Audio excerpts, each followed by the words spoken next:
Arellano tsaka Mapua, no? So, napaka-deadly ng kombinasyon ng Mapua.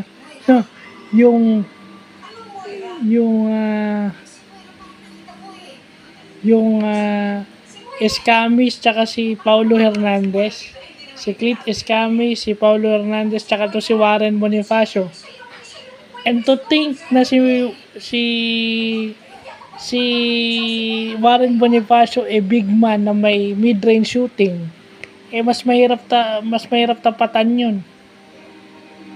So parang minanilang nila yung depensa ng Arellano.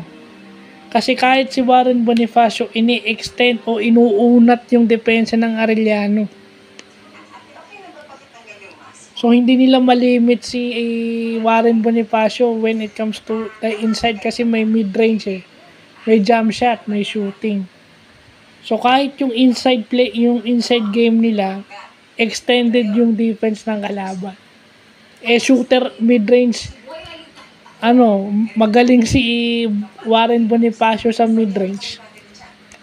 So kahit sinong kalaban ng Mapua, mahihirapan kung meron ka ng skillful na gwardiya, dalawa, and then may Warren Bonifacio ka na magaling sa ilalim ng basket, may shooting pa sa mid-range.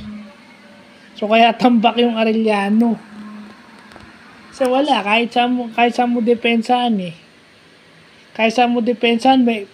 may counter.